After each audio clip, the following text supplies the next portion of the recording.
During my son's wedding, when everyone was applauding the newlyweds, an unknown number rang. Stop this wedding! Immediately! I barely had time to step out onto the terrace. Who is this? Why? The voice on the other end was cold and confident. You need to know the truth about your son's bride. What he said shocked me. You won't believe what she wanted to do. Before we continue, please subscribe to the channel and write in the comments what time it is where you are now. I was reviewing quarterly inventory reports when Kevin burst through the showroom doors. The fluorescent lights caught something metallic in his hand, an engagement ring box. He held it up like a trophy. Dad, I did it. I asked Jessica to marry me last night.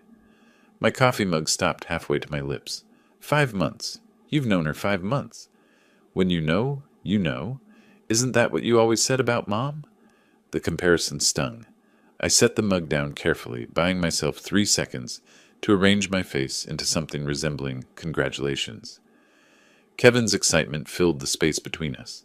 Flushed cheeks, restless energy, that grin I remembered from his childhood Christmas mornings. I wanted to feel happy for him. Instead, my business instincts activated like an alarm system. Let me meet her properly, I said. Dinner tonight? That evening, I arrived at the Italian place in the Pearl District before them. White tablecloths, soft lighting, prices that kept the restaurant half empty on weeknights. Through the window, I watched them approach. Jessica's hand rested in the crook of Kevin's elbow. She wore a dress that probably cost what most people spent on rent. Kevin made introductions. Jessica's handshake lasted a fraction too long, her grip deliberately firm. Her eyes assessed me the way I'd seen commercial buyers assess inventory, cataloging value, calculating worth. Ralph, Kevin tells me you built the business from scratch. How many locations now? 7? 8? 6 currently. We focus on quality over expansion. Smart, though with Portland's growth, seems like opportunity knocking. I ordered wine. Jessica steered every conversation topic toward business metrics. When I asked about her background, she deflected with practiced ease. Jessica, Kevin mentioned you're from Seattle originally. What brings you to Portland? Oh, you know how it is. Sometimes you need a fresh start, new city, new energy. Plus, the design scene here is incredible. Design scene. Your family still in Seattle? She touched Kevin's hand. Kevin, didn't you say the osso buco here is phenomenal? Should we order it? I watched her throughout the meal. When Kevin discussed emotions, she leaned toward him, all warmth and attention. When business topics arose, her posture straightened, her focus sharpened. Her fingers traced the edge of her wine glass during uncomfortable questions, a tell I catalogued for later. Kevin positioned himself between us whenever I probed too directly. His hand found her arm, reassuring, protective. He'd chosen his side already. Dessert arrived. Jessica laughed about something Kevin said, then turned that smile on me. With a family business this successful, your dad must have lawyers telling him to lock everything down tight. Prenup city, right? Kevin shifted uncomfortably. Jess, I'm teasing. We don't need that kind of thing. We trust each other completely. I said nothing. My silence expanded across the table like spilled wine. Kevin broke it. Dad, there's no rush, but...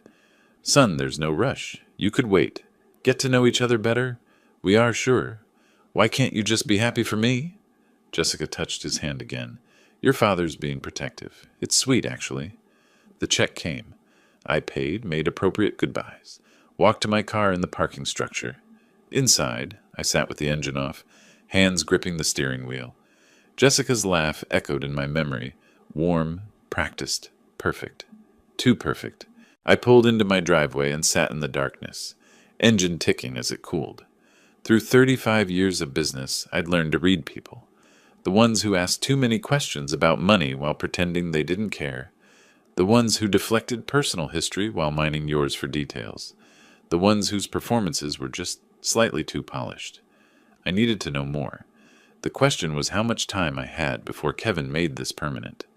The next 2 weeks crawled by with Jessica becoming a fixture in Kevin's apartment. I maintained my supportive father routine while cataloging every interaction, every comment that felt slightly off-key. The real test came on a Sunday morning when Kevin invited me to brunch. They arrived at my house together. Jessica surveyed the living room with an expression I recognized from customers evaluating furniture they considered beneath them. You know, Ralph, these pieces are a bit dated. When was this collection made? The 90s? Kevin jumped to defense. It's from our heritage line, classic design. Classic is one word for it. Maybe it's time for the company to embrace contemporary aesthetics. Younger buyers want different things. I poured coffee with deliberate calm. Our heritage line remains our best seller. To a specific demographic, sure. Her hand ran dismissively over the leather sofa arm. We moved to the dining table. Jessica picked at her food while discussing business strategy as if she'd already claimed ownership. Kevin's been telling me about the company structure. Seems like it could benefit from fresh eyes, modern management approaches. We've been successful for 35 years with our approach. 35 years is exactly my point. Markets evolve. After the wedding, maybe Kevin and I could review operations, suggest improvements. Kevin leaned forward enthusiastically. That's not a bad idea, Dad. Jessica has great business instincts. I'm sure she does. I waited until she excused herself to the restroom before speaking quietly. Kevin, I've been thinking. There's no rush on setting a date. Why not take some time? Enjoy being engaged. Here we go. I'm simply saying that knowing someone 5 months, 6 months by the time we get married, and you knew Mom for 4 months before you proposed. The comparison landed like a physical blow.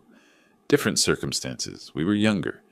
So I'm too old to know my own mind now, Jessica returned, timing perfect. She stood behind Kevin's chair, silent, watching me with calculating eyes while my son fought her battle. You're never satisfied with my choices. Nothing I do is good enough. I set my coffee cup down carefully. That's not fair, Kevin. Mom would have liked Jessica. Mom would have been happy for me instead of finding problems with everything. The words hit exactly where he'd aimed them. Don't. Don't what? Don't point out that you've been impossible since she died? That you can't stand seeing me happy? Jessica's voice came soft, gentle. Kevin, maybe we should go. Your father needs time to think. Kevin stood abruptly. His chair scraped against hardwood, the sound sharp in the sudden tension. You know what, Dad? If you can't support this wedding, then maybe you shouldn't come. Kevin, I mean it. I'm done trying to get your approval. I'm a grown man making my own decisions. The door slammed. Through the window, I watched them walk to Kevin's car. Jessica glanced back once, her expression unreadable. I cleared the table mechanically. Plates into the dishwasher, cups rinsed, surface wiped clean. The mundane routine kept my hands busy while my mind cataloged the confrontation. Jessica had never raised her voice, never directly attacked me. She'd simply sat back and let Kevin weaponize his grief, his frustration, his love for his dead mother. That evening, I sat in my study as twilight deepened the shadows. My business Rolodex lay open on the desk, old school, but I'd never trusted purely digital records. I flipped through contacts accumulated over decades. Amanda Richardson, Private Investigations. A colleague had used her services during a partnership dispute 2 years ago. Thorough, discreet, fast. The only adjectives that mattered now. I pulled out my phone and typed, Need comprehensive background check, urgent. Can we meet tomorrow? My thumb hovered over the send button. This crossed a line, invaded privacy, violated trust between father and son. I hit send. Whatever Jessica Turner was hiding, I would find it. My son's future depended on it. Amanda Richardson's office sat above a Korean restaurant in southeast Portland, the kind of place you'd never notice unless you knew to look. I climbed the narrow stairs the morning after my decision, the scent of kimchi and determination equally sharp. My message had reached her late the previous night. Her response came at 6 a.m. 10 o'clock, bring everything you know. She met me at the door. Former cop, my accountant had said. It showed in her posture, her direct gaze, the way she assessed me in 3 seconds flat. Your accountant said you needed discretion. What are we looking at? My son's engaged. 5 months of dating, now planning a wedding. Something feels wrong. She gestured to a chair across from her desk. Feelings aren't evidence. Give me facts. She asked too many questions about money. She answers none about herself. She knew details about my business before we met. Amanda made notes on a yellow legal pad. That's not romance. That's research. I provided what I had. Jessica's name, Kevin's timeline, the dinner observations, the brunch confrontation. Amanda wrote everything down with the methodical precision of someone who documented worse things than my suspicions. 2 weeks minimum, she said. Maybe 3. Can you maintain normal relations with your son that long? I'll manage. The waiting was torture. I showed up to work each morning, reviewed inventory reports with Kevin, discussed spring promotion strategies. We were professionally civil, personally distant. He thought I was giving him space to plan his wedding. I was giving Amanda time to build an unassailable case. Twice during those 3 weeks, I saw Jessica at the store, playing the devoted fiancée, asking Kevin about product lines with that practiced charm. Each time, I excused myself before I said something I'd regret. Amanda sent brief updates. Found second marriage record. Located ex-husband number 1. You're going to want to sit down for this. Each message tightened the knot in my chest. Mid-April, she called. Mr. Fisher, we need to meet. Today, if possible. You found something. I found everything. How soon can you get here? 30 minutes. Bring coffee. This will take a while. I made the drive in 25 minutes. Amanda had documents spread across her desk, like a card dealer revealing a losing hand. Jessica Turner isn't her original name. She was Jessica Morrison until 2019, then Jessica Turner Morrison, then back to Turner after divorce number 2. 2 divorces. 2 divorces, 2 wealthy husbands, 2 devastated men. Want to guess the pattern? Tell me. She walked me through it systematically. Mark Morrison, restaurant owner, Portland. Married 2018, divorced 2019. Brian Turner, tech entrepreneur, Seattle. Married 2020, divorced 2023. Both rapid engagements. Both rejected prenups. Because love means trust. Both marriages ending in accusations and lucrative settlements. Amanda read from a transcript. Quote from husband number 1. She said a prenup meant we didn't trust each other. 3 months after the wedding, she convinced me to add her to the restaurant's operating agreement. 6 months later, she filed for divorce, claiming emotional abuse. I lost the business in the settlement. My hands trembled slightly, holding the pages. And the second husband? Brian Turner. Same story, different industry. She walked away with $500,000 from his startup. He's been trying to rebuild for 3 years. How did she even find Kevin? Amanda slid a photograph across the desk. She didn't find him. She hunted him. The image showed Jessica outside our flagship store. The date stamp read, last November. 2 months before she'd randomly met Kevin at his regular coffee shop. She wasn't shopping. She was researching. She asked employees about the owner's family, about succession plans, about your son specifically. I leaned back in my chair, one hand covering my mouth. This was planned. From the beginning. 3 different employees confirmed she came in multiple times, asked questions, took photos. This wasn't chance. This was strategy. She handed me a manila folder thick with documents, marriage certificates, divorce decrees, testimony transcripts, surveillance reports, employee statements. The pattern was undeniable to anyone willing to see it. Is any of this provable in court? The marriages and divorces are public record. The pattern is obvious to anyone looking, but proving intent before marriage, that's harder. What would you do if this was your son? Amanda met my eyes. I'd show him everything, and I'd pray he had the sense to listen. I drove back to my store, gripping the steering wheel, the folder on the passenger seat like a loaded weapon. In my office, I locked it in the safe, the combination dial clicking with finality. 2 days I kept that folder locked away, planning my approach like a chess game where my son's future was the prize. I needed the right moment, the right setting, the right words. Tuesday evening, I texted Kevin. Need to discuss some business matters. My office after closing. His response came quickly. Fine. 7 p.m.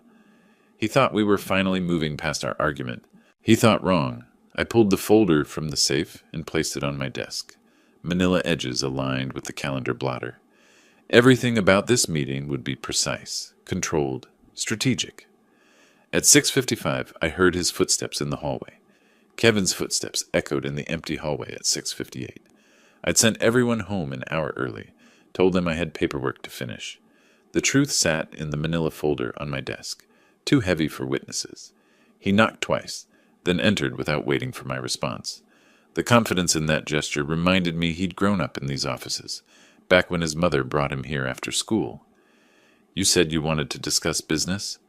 I closed the door behind him. The deadbolt clicked. Sit down, son. This is important. He settled into the chair across from me, casual. If this is about the summer inventory order, it's about Jessica. His posture changed instantly. Dad, not this again. I opened the folder with controlled care, like diffusing a bomb. I need you to look at something. Just look. Then we'll talk. What is this? Marriage certificate. Jessica Turner to Mark Morrison, Portland, 2018.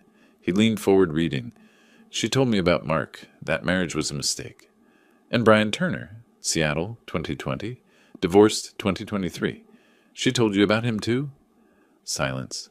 Okay, so she was married twice. People have pasts. You're judging her for failed relationships? I'm not judging the marriages. I'm showing you the pattern. What pattern? I spread more documents across the desk. Both wealthy men. Both rapid engagements. Both refused prenups. Both devastating divorces where she walked away with significant money. Both businesses damaged. Kevin pushed the papers back toward me. Those men probably deserved what they got. I pulled out testimony transcripts. Mark Morrison states, she convinced me adding her to the business was about partnership. 6 months after the wedding, she filed for divorce and took half the restaurant. Does that sound familiar? His face flushed. You hired someone to investigate Jessica? I hired someone to protect you. No, you hired someone to prove you right. To prove I'm too stupid to choose my own life. I slid the surveillance photograph across the desk. This is our store. Last November. 2 months before she randomly met you at that coffee shop. He barely glanced at it. So what? She shopped here. We sell furniture. She wasn't shopping. She was researching. She asked employees about the owner's family, about succession plans, about you. You're making up stories to fit your narrative. 3 different employees confirmed it. It's in the report. Kevin stood abruptly, his chair rolling backward. You can't control me anymore. I'm not a child. I remained seated, trying to project calm. I'm trying to save you from making a terrible mistake. No, you're trying to control my life because you can't control your own. You've been impossible since Mom died. Don't. Do not bring your mother into this. Why not? It's the truth. You can't stand seeing me happy because you're miserable. The words hit like physical blows. I kept my voice level. Your mother would have seen through Jessica in 5 minutes. You don't get to speak for her. You don't get to use her as ammunition. I'm using facts as ammunition. Look at the evidence. I'm looking at a father who's become a stranger, someone who'd rather destroy my happiness than admit he might be wrong. He grabbed his jacket from the chair back, movements jerky with anger. I stood, desperate to reach him before he left. Kevin, please, just postpone the wedding. Give yourself time to verify. Verify what? Your paranoid theories? Your paid investigator's gossip? These are court documents, public records, testimony from, I don't care. Jessica and I are getting married in 6 weeks. You can either support that or you can stay away. Son, I mean it, Dad. If you can't be happy for me, don't come to the wedding. Don't call. Don't interfere. I'm done. You're making a mistake that could cost you everything. His hand was on the doorknob. The only mistake I made was thinking you'd changed, thinking you could let me be my own person. I love you. That's why I'm doing this. No, if you loved me, you'd trust me. The door slammed. The windows vibrated. Then silence. I stood there for several seconds before sitting down heavily. The evidence lay scattered across my desk like casualties. Kevin would tell Jessica about this conversation. She'd know I was onto her. The direct approach had failed. Worse, it had driven my son further into her arms. The silence lasted until midnight. I gathered the documents carefully, returning them to the folder with methodical precision. If Kevin wouldn't let me save him with truth, I'd have to save him another way. I picked up my phone and began typing. You're right. I've been overbearing. I'm sorry. If Jessica makes you happy, I'll support your decision. Let's talk about the wedding. The words tasted like ash, but chess players sometimes sacrifice pieces to protect the king. I hit send. Wednesday morning, I had an appointment scheduled with an attorney named Stephen Grant. If Kevin wouldn't end this engagement, I'd make sure Jessica couldn't destroy him when the marriage inevitably failed. A week of silence felt like a year. We passed each other in the office hallways with the careful distance of strangers, exchanged necessary emails about inventory and vendor contracts, maintained the fiction that Fisher's Fine Furniture could function with its two leaders barely speaking. By Friday, the tension had become unsustainable. I found myself staring at my phone, Stephen Grant's business card beside it, knowing I had a choice: let my son marry a predator while our relationship disintegrated, or swallow my pride and build a different kind of protection. I picked up the phone, put it down, picked it up again. Finally, I sent a text. "Kevin, can we talk? My office?" His response took 20 minutes. "Fine, 5 o'clock." He arrived with defensive body language, arms crossed, standing rather than sitting. I stood from behind my desk, moved to the chairs by the window. Different positioning than our last conversation in this room, different outcome needed. "Thank you for coming. I know this week has been difficult. If you're going to lecture me again, I'm not. I'm here to apologize." Silence. His arms stayed crossed, but I saw the surprise. I was too harsh. Maybe I was wrong. "Dad, I didn't mean—" "You meant it, and you might be right. I've been holding on too tight, trying to protect you from everything. About your mother, about me being unable to let go." Kevin's posture softened slightly. "I just want to make my own choices." "I know. And Jessica is your choice. I need to respect that." He uncrossed his arms, still didn't sit. "So you're saying you accept Jessica now?" "I'm saying everyone deserves a second chance, including me, to get to know her properly, without suspicion clouding everything." "That's all I've been asking for." "I want to be at your wedding, son. You're the most important person in my life. I won't let my fears cost me our relationship." He sat then. His eyes were wet. "That means everything to me." I let the moment breathe, then shifted gears carefully. "There is one thing I need to ask. It's not about trust. It's about business practice." Tension crept back into his shoulders. "What?" "A prenuptial agreement. Standard protection for family businesses. My attorney has been advising it for years, regardless of who you married. Jessica isn't after our money. Then she'll understand it's just paperwork. Protection that benefits both of you. If your marriage is strong, and I'm sure it will be, you'll never need it." Kevin studied my face. I kept it open, honest, reasonable. "You're really okay with this wedding?" "I'm okay with your happiness. If Jessica makes you happy, that's what matters."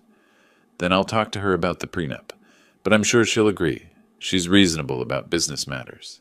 "I'm sure she is. When's the date?" "Early June. 3 weeks from now. We wanted something simple but elegant.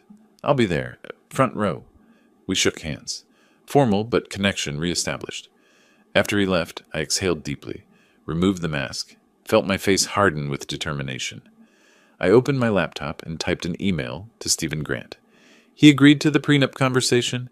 Draft the strongest contract Oregon law allows. 2 days later, Kevin called, excited. Jessica agreed to the prenup. She said she completely understands protecting family business. "That's wonderful, son." She said she's marrying me, not the furniture company. The prenup doesn't change anything between us. She sounds very understanding. Too understanding. She thought she could work around it. I drove downtown to Stephen Grant's office the next morning. "Your son agreed to the prenup conversation. Smart move on your part." "She agreed too quickly." "What does that tell you?" Stephen leaned back in his chair. "That she either doesn't understand contract law, or she's planning to become so integrated into the business that the prenup becomes irrelevant." "The second one. Can we prevent that?" "We can try. Let me show you some corporate structure options." The 3 weeks until the wedding moved with surreal momentum. I helped Kevin review venue contracts, discuss seating arrangements, played the role of supportive father with practiced precision. Stephen Grant drafted a prenuptial agreement that would take a team of attorneys years to penetrate. Jessica signed it without reading the details, barely glancing at the 50-page document before her elegant signature appeared on the final page. "See, Dad?" Kevin said afterward, relief in his voice. "She's not what you thought." I nodded, smiled, said nothing about the corporate restructuring documents I'd signed that same morning, the ones that made it impossible for Kevin to transfer business equity without board approval. The wedding day arrived with Portland's rare early June sunshine. The ceremony took place at sunset, Portland's skyline glowing amber through floor-to-ceiling windows. I watched Kevin say his vows with that radiant certainty of young men who believe love conquers everything. Jessica wore white silk that probably cost more than some people's cars, her smile perfect and practiced. When the officiant pronounced them married, the guests erupted in applause. I clapped too, playing my part, feeling the weight of the prenup document in my mental inventory. Signed, notarized, filed. First line of defense in place. The reception swallowed us into celebration. 200 guests, flowers everywhere, a band that probably charged more per hour than most people earned in a day. I gave my toast carefully, hitting notes of love and hope without choking on the dishonesty. Kevin glowed. Jessica radiated triumph. I watched. My phone vibrated in my jacket pocket during the dancing. Unknown number. I almost ignored it, but something made me look. The insistence of the vibration felt urgent. I navigated through the crowd, found a terrace overlooking the city. The door closed behind me, muffling the music. Hello? Mr. Fisher? Ralph Fisher? Yes. Who is this? My name is Brian Morgan. You don't know me, but I was married to Jessica Turner 3 years ago. Every muscle in my body tensed. I know who you are. I know this is terrible timing. Your son just married her. But you need to hear this. I'm listening. Jessica doesn't just want divorce money. She wants your business. Explain. His voice carried the weight of experience and regret. Her pattern. It's not just about settlements. It's about ownership. She'll start slow. Suggestions about business decisions. Then she'll push your son to add her to the company structure. Co-owner, partner, whatever title sounds loving and trusting. We have a prenup. Prenups protect marital assets. If she becomes a legitimate business owner through your son's decision, that's different. That's corporate law, not family law. Cold realization washed through me. Keep talking. Once she's inside the business, she'll arrange problems. Contracts with vendors who don't deliver. Deals that look good but drain cash. She'll have people, partners, consultants, who help manufacture financial trouble. To what end? Force the company into distress. Your son panics, needs to sell assets, liquidate. She owns half the business by then. She gets half of everything. My knuckles whitened around the phone. How do you know this? Because she tried it with my startup. Smaller scale, but same strategy. I caught on before she could finish, but not before she'd damaged things significantly. Can you prove any of this? I have emails where she discussed strategy with someone. I don't know who, but the conversations are clear. Recorded phone calls. Documentation of fake vendors she tried to introduce. I kept everything after the divorce. Why are you telling me this? Why now? Because I let her get away with it. Settlement, non-disclosure agreement, moving on. I've regretted it every day. When I heard she'd married again, family business, substantial assets, I knew she'd go bigger this time. Inside, the band started playing something slow. Through the glass, I could see Kevin and Jessica dancing. I can help you if you're ready to fight. What are you proposing? Evidence sharing, coordination. I testify if needed. Whatever it takes to stop her before she destroys your son's life like she tried to destroy mine. I need to think about this. Don't think too long. She works fast once the ring is on. Here's my number. Call me when you're ready. The call ended. I stood on the terrace, gripping the railing. Portland spread out below me in geometric light patterns. Inside, my son danced with a woman who planned to systematically dismantle everything I'd built, using him as the instrument of destruction. I returned to the reception, smiled, congratulated, watched Jessica across the ballroom with new understanding. She wasn't just a gold digger, she was a demolition expert in designer heels. She caught my eye, raised her glass, smiled. She thought that she'd already won. I stayed until the last guest left, embraced Kevin while Jessica watched with that triumphant smile. The drive home took me past downtown Portland, past Stephen Grant's law office where the prenup waited in fireproof filing. Useful, but insufficient. Brian's voice played on loop. She'll arrange problems. Contracts that don't deliver. Deals that drain cash. Jessica wanted to destroy my business from the inside, using my son as the key. She'd calculated her approach perfectly, except for one variable. I pulled into my driveway and sat in darkness, phone in hand, Brian's number on screen. He'd offered evidence, coordination, testimony. an alliance between victims, past and future. I opened my contacts. Stephen Grant, Amanda Richardson, Brian Morgan. Tomorrow we'd begin building something Jessica had never faced before, a coordinated defense that would become an offense. She'd declared war on my family. She just didn't know I'd found her battle plans.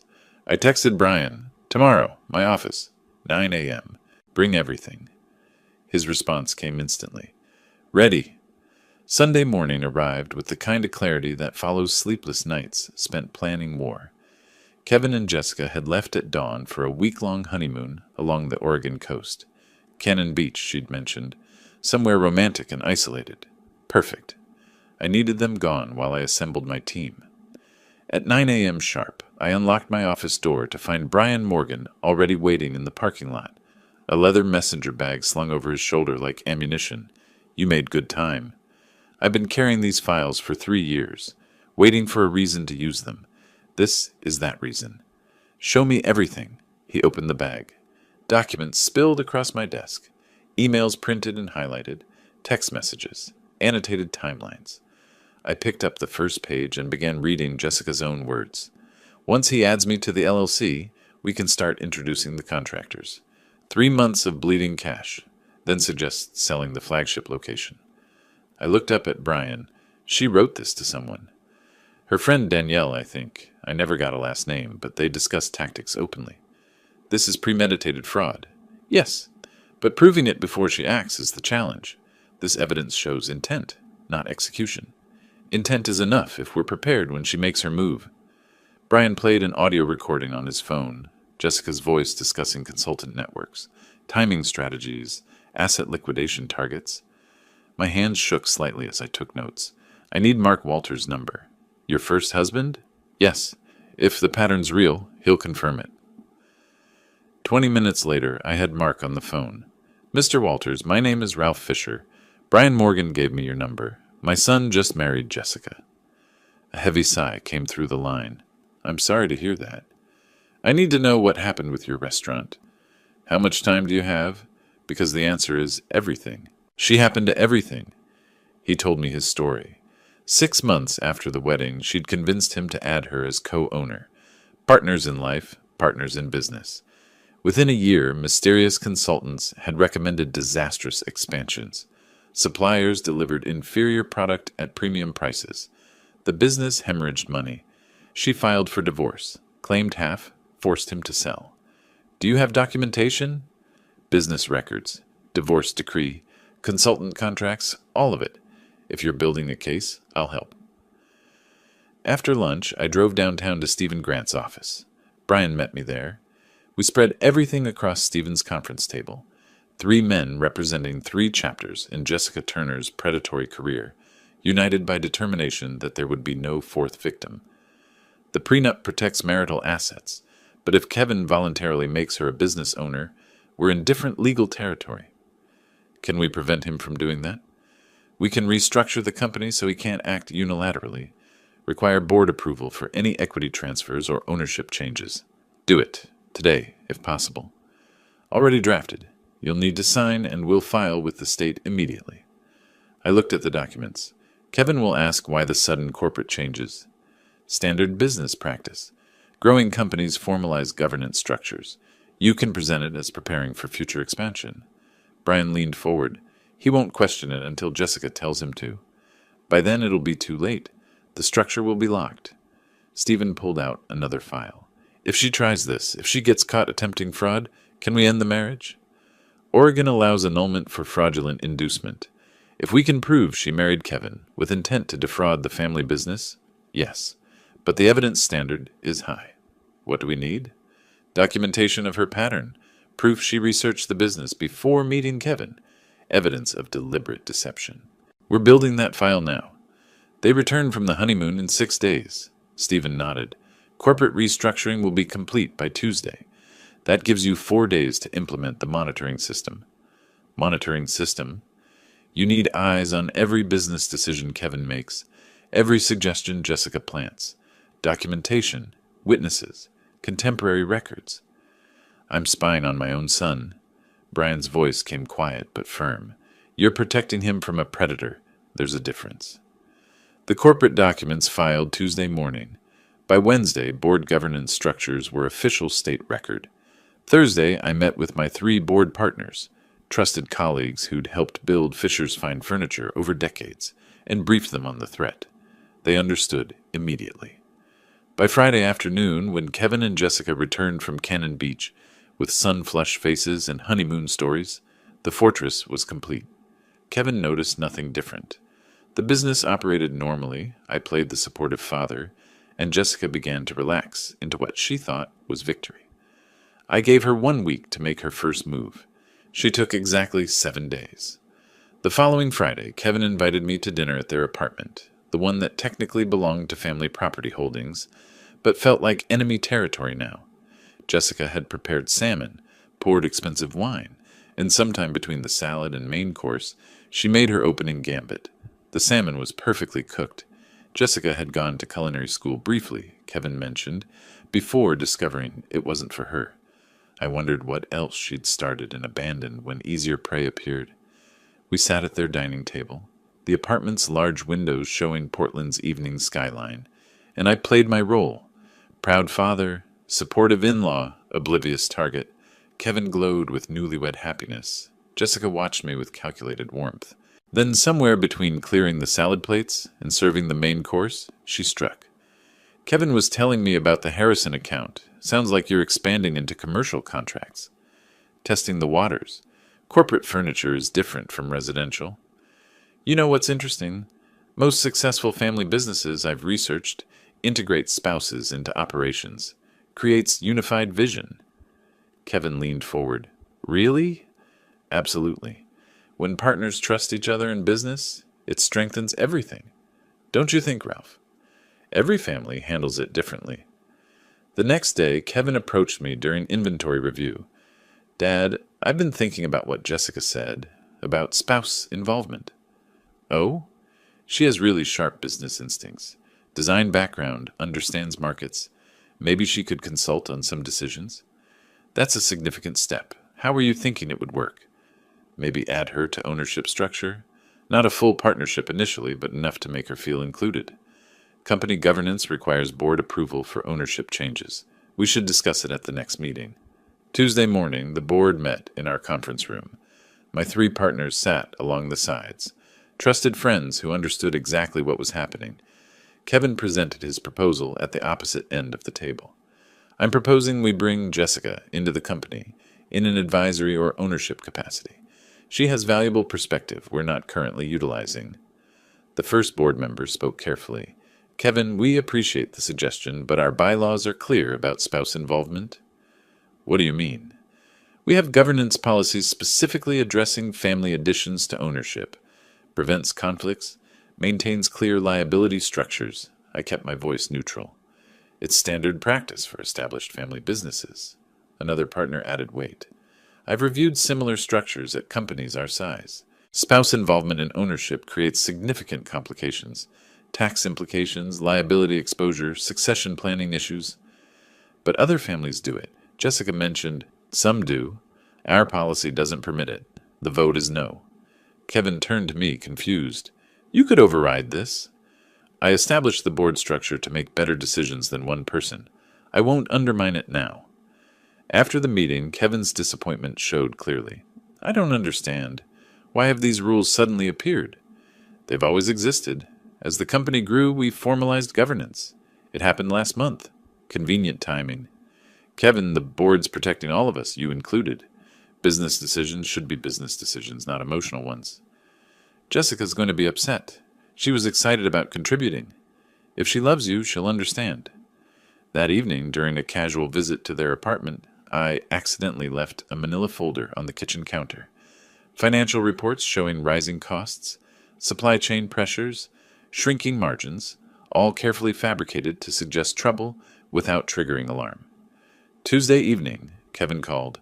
Dad, I found some financial reports at my place. Did you leave them? Oh, those. Yes, must have pulled them out when I stopped by. Sorry. These numbers look concerning.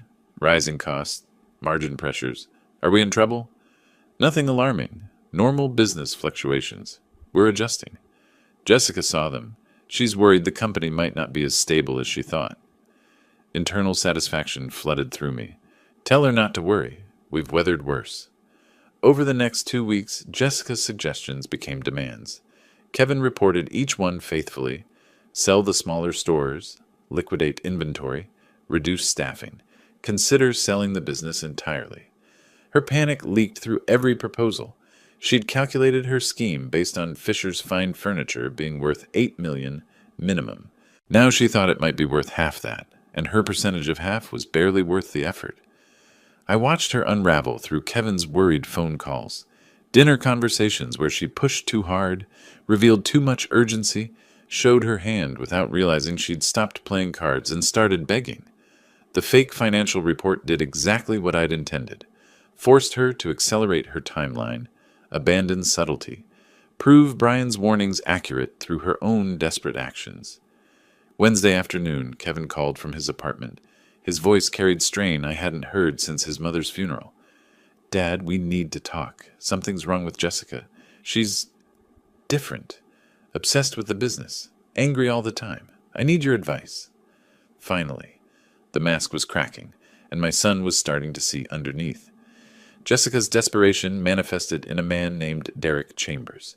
He appeared at our offices on a Wednesday morning in early August, carrying a leather portfolio and wearing the kind of confident smile that consultants practice in mirrors. Kevin introduced him as a business strategist Jessica had found, someone who could help us navigate current market challenges. I shook his hand and knew immediately this was her accomplice, the final piece of her scheme, arriving right on schedule. Derek spread restructuring documents across our conference table. Fisher's fine furniture is at a critical juncture. The market data shows vulnerability that requires immediate action. What kind of action? Kevin leaned forward, worried. Restructured ownership. Bring in strategic partners, or in this case, family partners, to share risk and decision-making. You're suggesting Kevin take majority control? Kevin and Jessica as co-managing partners. You'd retain ownership stake, but operational control would transfer. I watched my son's face. He was buying it. That's quite a shift. After Derek left, Kevin approached me. "Dad, he makes good points. Maybe we need fresh thinking. You've known him 3 days and you're considering restructuring a 35-year company. Jessica vetted him. He's worked with other family businesses. I'm sure he has." Kevin scheduled signing for Friday afternoon. I had 48 hours. Thursday evening, I invited him to my office.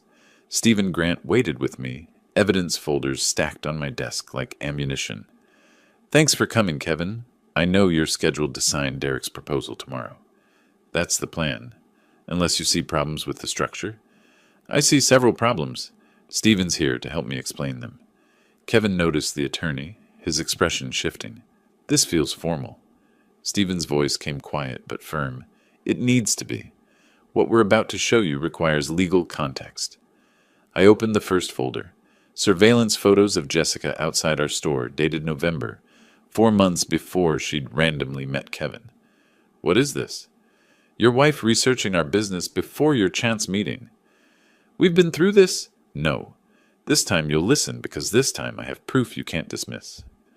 For the next hour, I showed him everything: Brian's emails, Mark's testimony, Amanda's investigation, Jessica's own words in recorded conversations discussing timeline, Derek's role, exit strategy. Stephen read from one email. Quote, "Once the consultant presents restructuring, Kevin will convince his father. 3 months after, we start the vendor problems. 6 months, liquidation discussions." Dated 2 weeks ago. Who did she send that to? Unknown recipient. But the intent is clear. This could be fake. It's not. Brian Morgan provided it. Her second ex-husband. The man she did this to before you. I played the recording. Jessica's voice filled the office, discussing Derek's role, Ralph being voted out, the perfection of using Kevin as the instrument of his father's destruction. Kevin's hands trembled holding the pages, his face drained of color. When was this recorded? 10 days ago. Derek Chambers isn't a consultant, I said quietly. He's Jessica's partner. They've worked together before. You're saying she planted him? Stephen answered. Mark Morrison, her first husband, had a consultant recommend expansion that bankrupted his restaurant. Same methodology. This can't be real. She loves me. She loves what you represent, access to this company. That's all she ever wanted. Kevin left my office at 10 p.m., evidence folders under his arm. I didn't hear from him until midnight, when he called from his empty apartment. She's gone, he said, voice hollow. Everything was a lie. Every word, every touch, every promise. I wanted to say I'd warned him. Instead, I said, "Come home, son. We'll deal with this together." Friday morning, Stephen Grant filed for marriage annulment in Multnomah County Court, citing fraudulent inducement with 40 pages of evidence attached. Jessica's attorney called by noon trying to negotiate. Stephen's response was 2 words: no settlement. This wasn't about money anymore. It was about justice, accountability, and ensuring Jessica Turner couldn't destroy another family. The legal war had begun, but this time we held every weapon, and she had nothing but the lies that had finally caught up with her. The courtroom proceedings moved with the grinding efficiency of justice, delayed but inevitable. Jessica's attorney tried every angle: dispute the prenup's validity, claim emotional distress, argue that Kevin had pursued her. Stephen Grant countered with documents, recordings, witness testimony, and the damning pattern of 2 previous identical marriages. 3 weeks after Jessica's midnight departure, Judge Patricia Morrison reviewed our annulment petition with the thorough attention it deserved. Brian Morgan took the stand, recounting his experience. It followed a pattern I now recognize: rapid courtship, refusal of prenup in name of trust, integration into my business, then systematic sabotage disguised as help. Stephen leaned forward. The same pattern you've observed in Mr. Fisher's case? Identical, down to the business consultant she introduced. It's not coincidence. It's methodology. Judge Morrison studied the evidence for what felt like hours. When she spoke, her voice carried disapproval sharp enough to cut. This court has reviewed extensive evidence of fraudulent inducement. The respondent entered this marriage with documented intent to deceive and defraud. The pattern established by previous marriages, the premeditated research of the petitioner's family, and the respondent's own recorded words establish clear grounds for annulment. The gavel struck. Marriage is declared void ab initio. The respondent receives no marital assets. Case closed. Jessica's attorney made one final attempt at negotiation. My client is willing to drop her counterclaims in exchange for a modest settlement. $50,000 would resolve everything quietly. Stephen didn't hesitate. Your client committed fraud. She gets nothing. If she continues fighting, we'll pursue criminal charges for conspiracy to commit fraud. Victory felt less satisfying than I'd expected. Kevin hadn't attended the proceedings, too painful to witness. He spent those weeks in therapy, processing betrayal that cut deeper than any of us could fully understand. One afternoon in the therapist's office, she asked him what he needed from me. I need him not to say he was right. I need him to let me feel stupid without confirming it. You're not stupid, I said. You're human. She was professional. This is what she does. I should have listened to you. I should have found a way to reach you better. We both made mistakes. Recovery wasn't linear. Some days Kevin barely functioned. Other days he threw himself into work with intensity that worried me. But gradually something shifted. He began seeing the business differently, not as obligation or inheritance, but as something worth understanding, worth building, worth protecting. Late one evening I found him at his desk, surrounded by expansion proposals.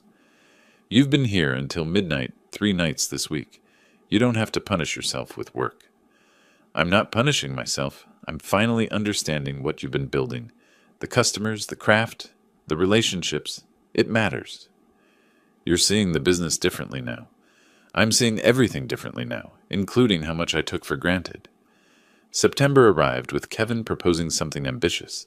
A new flagship store in downtown Portland's Pearl District. Prime location. Expensive. A statement that we weren't just surviving, we were thriving. When did you become the ambitious one? I asked, surprised. When I realized this company is worth fighting for, like you've been fighting all along. The grand opening drew 200 guests. Kevin gave a speech about family, resilience, and the values I'd instilled in every piece we created. Watching him, confident, purposeful, genuinely engaged, I felt something more powerful than vindication. Later, as guests departed and we stood alone in the empty showroom, he turned to me. "Thank you for not giving up on me even when I gave up on myself. You're my son. I'll never give up on you." Portland's lights reflected off the new store's windows like promises. Kevin moved through his life now with ease earned through pain, the bearing of someone who'd been tested and survived. I'd set out to protect my business from a predator, but watching Kevin now, I realized I'd done something more important. I'd protected his future, his ability to trust himself again, his potential to become the man he was meant to be. Jessica had tried to make him a victim. Instead, she'd inadvertently made him stronger. The revenge wasn't destroying her legally, though that was satisfying. The revenge was this: Kevin standing here, successful, recovered, better than before. She'd failed completely, and we'd won everything that mattered. "She almost won," Kevin said quietly, looking around the showroom we'd built together, "but she didn't." I looked at my son, older now, wiser, carrying scars that had become strength. "No," I agreed, "she didn't come close." Because winning wasn't about the money she didn't get or the annulment we secured. Winning was Kevin standing here, whole and purposeful, building a future she'd tried to steal. That was justice. That was revenge. That was love. If you like this story, please like this video, subscribe to the channel, and share your impressions of this story in the comments. To listen to the next story, click on the box on the left. Thank you for watching.